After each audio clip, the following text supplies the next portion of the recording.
Katechézy dobrého pastiera sú vyslovene metódou, ktorá pomáha deťom a cez deti aj vlastne celej komunite budovať osobný vzťah s Bohom.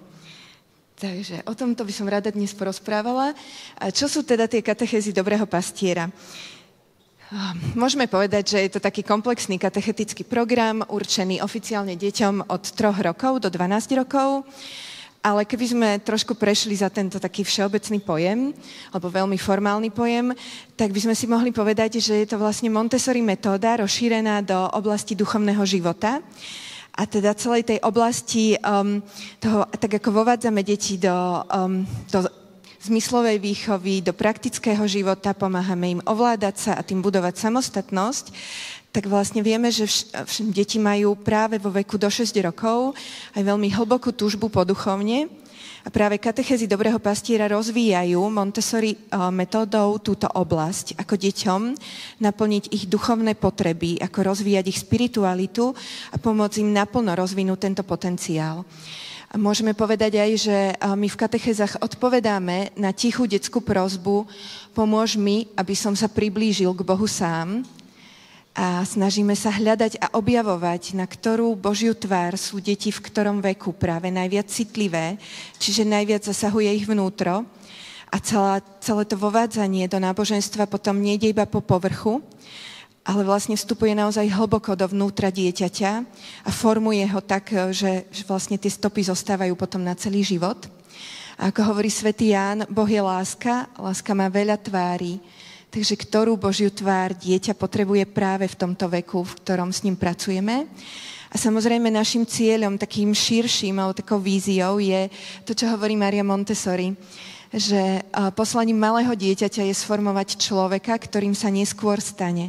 Takže pomôcť deťom na tejto ceste formovania samých seba, aby sa mohli stať ľuďmi, ktorí naplno využijú svoj potenciál, ktorý dostali už pri počatí. Trošku tak z histórie, alebo čo je to teda za program. Tento program stavia ešte na prvých vlastne takých pokusoch Márie Montessori zo začiatku 20. storočia, kedy ona vo svojom dome detí v Barcelone zriadila aj takú časť, ktorú nazvala Malý kostol. A práve v tejto časti začala experimentovať s vovádzaním detí do náboženskej oblasti, do liturgie, do Biblie. A zistila práve, že všetko to, čo ste tu videli na prednáške o Montessori, že aj na začiatku, že keď sa deti naučia ovládať same seba, obliekať sa, umývať sa, starostlivo prenášať jemné predmety, chodiť po línii, naozaj veľmi citlivo narábať s niektorými krehkými vecami, všetko toto nadobúda pre ne úplne nový zmysel, ak začnú vlastne tieto jednotlivé svoje zručnosti uplatňovať ako keby v službe Bohu. A vlastne deti vo všetkom tom, čo sa naučili, objavujú niečo viac, pretože to je práve v ich veku do 6 rokov taká vec, ktorou môžu oni same poslúžiť Bohu. Vedieť, ako sa volajú jednotlivé predmety, ktoré sa používajú na liturgii, vedieť ich správne rozložiť, vedieť sa o ne postarať, napríklad ich vyleštiť, umyť, vedieť zapáliť sviece, vedieť sa pohybovať potichu, tak aby sme nerušili iných pri modlitbe, môže naozaj budovať v deťoch niečo, ako je sústredenosť na Boha. Tieto prvé idei Márie Montessori, ktoré ona potom ďalej nemala už čas rozvinúť, sa ich chytili potom v 50. rokoch minulého storočia 2 Talianky. Sofia Cavalletti bola akademička a biblistka a Gianna Gobbi bola práve Montessori pedagogička, ktorá pracovala ešte s Máriou Montessori. A vlastne začali tak úplne, by som povedala náhodou, vôbec nie zámerne, pracovať s deťmi a postupne sa z tejto spolupráce stala takmer 50-ročná spoločná práca, ktorú ukončila až smrť jednej z nich. A tieto 2 dámy viac ako 20 rokov experimentovali s rôznymi témami, z liturgie, z Biblie, začali pracovať s deťmi v Ríme, ale postupne veľmi rýchlo sa tieto ich experimenty rozšírili aj hlavne do krajín Latinskej Ameriky a začali teda pracovať aj s deťmi z rôznych sociálnych prostredí. Ponúkali im rôzne témy a pozorovali ich, ako na tieto témy z náboženstva deti reagujú a tak postupne vytvorili vlastne komplexný program. Po 20 rokoch tejto práce vydali prvú odbornú knihu o tomto, čiže skutočne to bolo postavené na tých ich pozorovaniach a experimentoch. V súčasnosti je táto metóda rozšírená vo vyše 60 krajinách vo svete. Máme ju aj na Slovensku asi 8 rokov a pracujú s ňou skutočne ľudia vo veľmi rôznych oblastiach, či už sú to extra bohaté štvrte v amerických mestách, alebo slamy v Brazílii alebo v Indii. Túto metódu prevzali aj misionárky Matky Terezy a dokonca ju používajú pre svojich klientov aj dospelých v rámci takej terapie toho uzdravovania vlastne všetkých tých zranení, ktoré títo ľudia majú. A keď sa pozrieme na také základné princípy tejto metódy, tak v prvom rade je to kerygmatické ohlasovanie a dôraz na budovanie vzťahu. Že možno viacerí, keď počujete slovo katechéza, tak si predstavíte katechizmus a otázka-odpoveď, tak sme boli skúšaní možno ešte my ako deti. Ale katechézy dobrého pastiera práve, že nie sú žiadnym vyučovaním v tomto zmysle, ani kladením otázok a očakávaním tých správnych odpovedí, ale je to predovšetkým ohlasovanie radostnej zvesti o tom, že každý človek je Bohom milovaný, jedinečný v Božích očiach. Každý človek dostáva mnoho darov od Boha a práve isté dary sú pre neho špecifické. A pre každého jedného človeka Boh poslal svojho syna, by zomrel a vstal z mŕtvych a tak nám otvoril každému jednému nebo. Každý jeden človek má veľmi veľa šancí vždy započuť ten Boží hlas a nechať sa nájsť dobrým pastierom.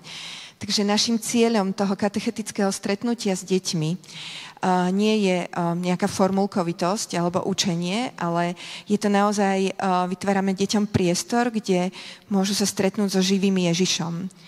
A veríme, že táto hlboká skúsenosť toho stretnutia v nich skutočne hlboko v ich vnútri zanecháva stopy, ktoré im pomáhajú budovať samých seba na tú najlepšiu možnú verziu, ktorými sa môžu stať. Tieto katechézy majú presne stanovený obsah podľa jednotlivých vývinových období. My teda s deťmi pracujeme od 3 rokov do 6 rokov, to je ako keby to jedno trojročie, potom od 6 do 9, potom od 9 do 12 a potom používame niektoré prvky aj pri práci s rodičmi niekedy. Ale teda tieto trojročia sú definované montessoriánskou pedagogikou a oni majú svoj zmysel, pretože deti do 6 rokov potrebujú niečo úplne iné zažiť ako deti od 6 do 9 rokov alebo potom už od 9+. Takže presne na to sú stanovené aj materiály a jednotlivé katechézy. Stretnutia sú v skupinách 10 až 12 detí, prebiehajú raz do týždňa, trvajú 90 až 120 minút a keď tu myslím, že Ivka na začiatku dňa hovorila, že všetci jej hovoria, že keď povie, že pracuje s rómskymi deťmi, že aký tam musí byť hluk, tak u nás v Atriu sa pracuje v tichu alebo v takom tom pracovnom šume. A deti skutočne takéto niečo milujú a sú na seba veľmi hrdé, že dokážu 120 minút tie menšie aj vydržať bez rodičov, aj teda naozaj sa sústrediť same na seba, na tú prácu, ktorú majú. Nehráme sa tam, ale pracujeme. A tieto stretnutia sú teda týždenne počas školského roka v špeciálne pripravenom prostredí. Dospelý tu nie je učiteľom, ale sprievodcom a samozrejme tiež je súčasťou tohto prostredia. A keď sa ešte bližšie pozrieme na tie základné princípy, ešte by som povedala možno k tým fotkám, že ja som tu vybrala zvlášť fotky z atria, ktoré máme jedno rómske atrium, ono je na Orechovom dvore v osade pri Nitre. Funguje tam skoro 5 rokov, mám tu potom z neho aj video. A sú to teda zámerne vybraté fotky odtiaľ. Teda späť k tomu. Tento program, teda, ako som hovorila, že má pevne daný obsah, stojí na Biblii ako živom Božom slove a na liturgii.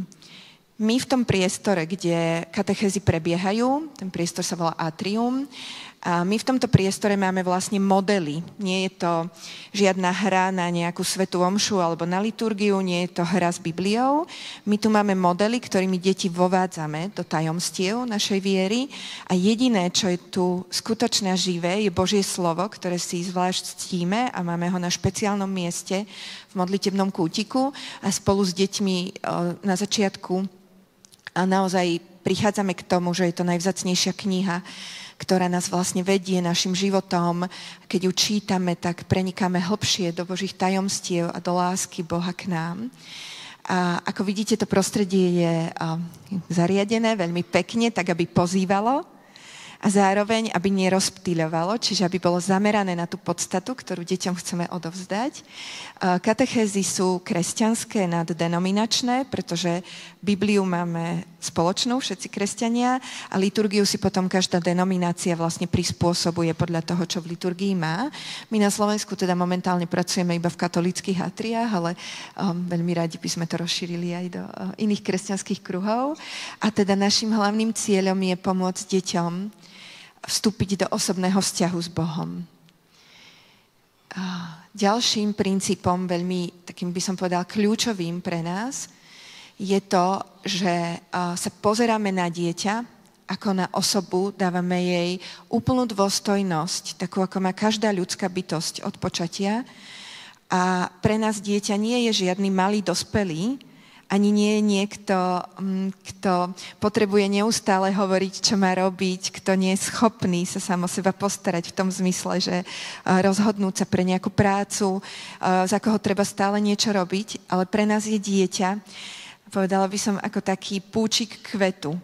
Že keď sa pozriete na púčik, on je možno častokrát malý, ešte nie je úplne rozvinutý, ešte možno nevieme úplne, aký nádherný kvet z neho bude, ale ten púčik kvetu už má v sebe úplne všetko na to, aby z neho mohol byť nádherný kvet a potom raz aj plod.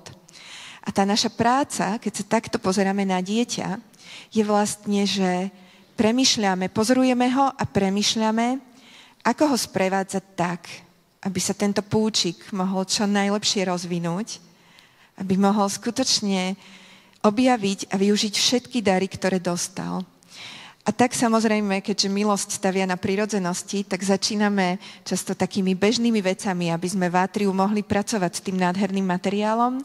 Potrebujeme sa najskôr naučiť umyť si ruky, aby sme ich mohli mať čisté, kráčať opatrne, tak aby sme do nikoho nenarazili, používať svoj hlas tak, aby sme nevyrušovali ostatných, keď rozprávame, čiže používať iba istú intenzitu hlasu, vedieť povedať prosím, pusti ma, alebo ďakujem, alebo môžem si niečo požičať. Čiže staviame na veľmi prirodzených veciach. Postupne prechádzame k jednotlivým katechézám, ktoré sa najviac dotýkajú detí. A to práve súvisí s tým druhým bodom, že rešpektujeme vývinové potreby dieťaťa, preto o nich potrebujeme vedieť. A ak vieme, že deti do 6 rokov najviac potrebujú ochraňujúcu lásku, bezpečné prostredie, potrebujú zažiť niečo ako bezpodmienečná láska, ktorú im vlastne nikto z nás ľudí nedokáže dať, dokáže ju dať iba Boh, ale my ju dokážeme sprostredkovať, možno ju aspoň trochu zrkadliť. Vieme, že deti do 6 rokov potrebujú niečo, čo je veľmi stále, kde sa môžu naozaj v bezpečí rozvíjať a že sú to deti, ktoré ešte neriešia morálku a spravodlivosť a sú zamerané na seba, nie je pre nich až také podstatné vôbec ich miesto v nejakej rovesníckej skupine, tak vieme, že tieto deti predovšetkým potrebujú zažiť láskavú Božiu tvár. A my ju sprostredkovávame práve cez ústredné podobenstvo o dobrom pastierovi, ktorý pozná každú svoju ovcu po mene. A poznať v hebrejčine znamená nielen poznať hlavou, ale poznať srdcom a celou bytosťou. Takže každá jedna ovca je jedinečná v očiach dobrého pastiera. Volá každú, vedie ju na tie najlepšie pašienky. A každá jedna je pozvaná, aby kráčala za ním, takže vie, kadiaľ má ísť. Každú jednu vedie do svojho ovčinca. A keď sa čo len jedna stratí zo 100, tak dobrý pastier neváha, ide ju hľadať, až kým ju nenájde. A s deťmi zažívame údiv nad tým, aký je len ten dobrý pastier dobrý. A kto môžu byť tieto ovce? A my sme tu na to, aby sme deti v tom sprevádzali, nie im hovorili, že to je Ježiš a to sme my. A to znamená toto a toto. Takže deti samé práve v takejto katechéze prácou s materiálom postupne prichádzajú až do takej vnútornej modlitby a do toho budovania toho, že tento dobrý pastier je ten, kto sa stará aj o mňa. Ja som pozvaná. Takýmto spôsobom postupne prechádzame cez rôzne témy zo Svätého písma. Spolu žasneme nad tým, aké je Božie kráľovstvo a kde je, keď čítame podobenstvo o horčičnom zrnku. A spolu žasneme nad tým, čo to Ježiš povedal za slova pri poslednej večeri. Spolu zažívame napríklad liturgiu svetla, ktorú máme prispôsobenú práve na slávenie s deťmi. A takto teda deti získavajú priestor na to, aby sa v tom veku do 6 rokov skutočne mohli, my hovoríme, že až tak zaľúbiť do Boha, ktorý je dobrý a predovšetkým milujúci a milosrdný. A práve táto láska, ktorú oni zažívajú s veľkou ľahkosťou, práve preto, že ešte neriešia morálku, tak ten vzťah s Bohom je pre nich taký veľmi ľahko nadviazateľný a veľmi čistý. A práve na tomto základe lásky, potom neskôr vo vyššom veku, 6+, keď už deti riešia naozaj svoje postavenie medzi rovesníkmi, chcú objavovať celý vesmír, vchádzajú do porozumenia času, pýtajú sa, čo bolo predo mnou, ako to tu všetko vzniklo a čo bude v budúcnosti, ako to skončí, začínajú riešiť, čo je správne a nesprávne a začínajú dokonca hodnotiť aj svoje správanie a samozrejme správanie iných a najlepšie rodičov a tak. Hej. Tak v tomto veku práve staviame tej láskavosti dobrého pastiera a deti sprevádzame ďalej do morálky, keď vlastne začíname spolu premýšľať, čo znamená kráčať za dobrým pastierom. A Ježiš nám o tom veľa hovorí v evanjeliách, pretože nám dáva množstvo podobenstiev, ktoré sú pre nás akoby takými smerovníkmi na ceste, pomáhajú nám vlastne poznávať pravidlá, vďaka ktorým môžeme žiť ten najlepší život. A tak vlastne deti sú do morálky vovádzané nie ako do niečoho, čo sú príkazy a zákazy, ktoré obmedzujú ich slobodu, ale do niečoho, čo im vlastne pomáha nachádzať tú správnu cestu k tomu najhojnejšiemu životu. Bo keď dobrý pastier hovorí v podobenstve, že ja som prišiel, aby mali život, aby ho mali hojnejšie, to znamená, ako sa dá žiť ten najlepší život na tejto zemi? Sama so sebou, s ostatnými ľuďmi, s celým stvorenstvom. A ten život sa dá najlepšie žiť tak, že budeme rozmýšľať, že to, čo hovorí Ježiš, sú vlastne smerovníky alebo chodníčky, po ktorých môžem prísť k tomu najlepšiemu životu. A takto deti postupne sprevádzame k sviatosti zmierenia, k príjmaniu Eucharistie a postupne vlastne cez ďalšie veci aj k birmovaniu. Ale vlastne tým základom je, že tieto deti, to poslúchanie noriem, alebo teda to znútorňovanie noriem a morálneho života majú položené na tom, že ak ja viem, že Boh ma takto veľmi miluje, tak mi na tom záleží, ako som to zažila v rannom detstve, aká môže byť moja odpoveď na toto všetko. Tým pádom nejde o morálku postavenú zvonka, ale ona je bytostne vnútorná. Je to moja vnútorná odpoveď, moje slobodné rozhodnutie. A postupne samozrejme staršie deti vovádzame do dejín Biblie, do dejín Božieho kráľovstva, v ktorom každý z nás je pozvaný budovať kráľovstvo a každý z nás má svoje jedinečné miesto. Aby sme sa posunuli kúsok ďalej, ešte pár fotiek. Pripravené prostredie, veľmi podstatné, pretože práve to pomáha deťom vstupovať do týchto tajomstiev. Niektoré materiály, ktoré používame, som doniesla aj tam na stolík, si ich môžete pozrieť, my si ich vyrábame všetky sami, aby sme vlastne trošku premeditovali to, čo s deťmi potom budeme robiť. Deti postupne vlastne v atriu vďaka tomu materiálu vstupujú hlbšie do toho tajomstva. Naša katechéza s najmenšími deťmi trvá z tých 90 minút možno 10-15 minút. Zvyšok času deti v kresbe reflektujú to, čo počuli a slobodne pracujú s tým, čo už mali odprezentované. Samozrejme fungujú tu princípy ako sloboda a disciplína, takže môžeš pracovať tak, ako sa s týmto materiálom pracuje. Čiže nie je to hra, nie je to ničenie, nie je to vyrušovanie ostatných. Tomu sa deti vlastne učia, keď dostávajú takéto hranice, učia sa ovládať same seba a tým získavajú tú skutočnú slobodu. Deti naozaj častokrát sú tak zahlbené do práce, že si ani neuvedomia, že prejde trebárs 30 minút a oni pracujú neustále, napríklad s dobrým pastierom, alebo toto chlapec pripravuje ampulky. Aby ste si to prostredie ešte vedeli predstaviť, tak ja tu mám také krátke video práve z Orechovho dvora, ktoré natočila sestra Anna Chrkavá, ktorá tam teda katechézy vedie. Myslím, že tamto prostredie najlepšie uvidíte. Tak. Na Orechovom dvore je to segregovaná rómska osada pri Nitre.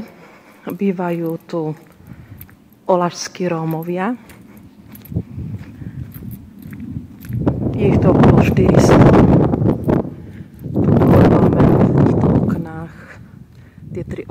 škôlka. Pred nami je komunitné centrum, zdravíme, komunitné centrum a tu máme vzadu materské centrum, potom táto budova taká modrejšej farby, to je budova, bývalá budova 0. ročníka, aj prvý ročník tam bol, teraz tam máme atrium a toto je staré komunitné centrum a tu sme začínali atrium pred 4 rokmi, v roku 2000. Tak, toto je chodba, toalety. Dobre, a atrium u nás vyzerá asi takto. Asi zaženiem aby to bolo lepšie vidieť.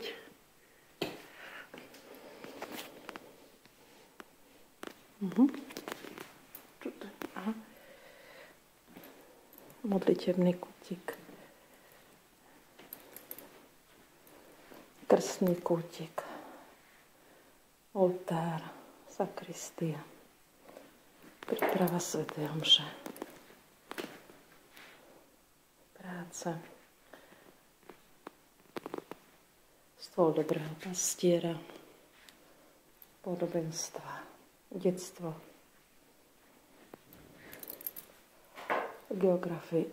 Geografický stôl. A tu máme posledná večera. Mesto Jeruzalém. Tu máme vzkriesenie, hrob teda. Takže tu ste videli celé zariadené atrium a ja som tam schválne nechala aj ten začiatok, lebo myslím, že vy oveľa lepšie ako ja. Pracujem síce v atriu so 40 deťmi do týždňa, ale sú to teda deti z centra Bratislavy, z dobrých praktizujúcich rodín, že to teraz poviem trošku v úvodzovkách, ale že tu vidíte, že vlastne ide to aj s deťmi, ktoré sú naozaj z osady a myslím, že pre ne ešte to pripravené prostredie je obrovským zážitkom v tom, že same žijú úplne v iných podmienkach.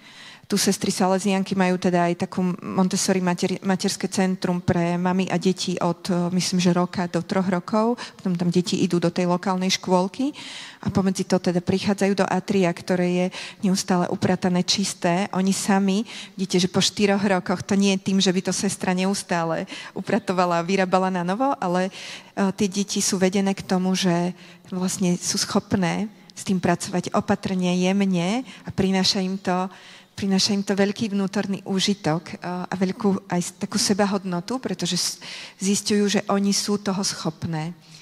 A keď sa pozrieme potom ešte vlastne na taký posledný pilier, a to je teda ten, kto sme my dospelí ako katechéti, sme teda sprievodcami, nie sme učiteľmi, čo nám dáva v niečom aj takú slobodu, pretože našim síce vedľajším efektom tohto diela je veľa náboženských vedomostí, ale to nie je ten náš hlavný zámer.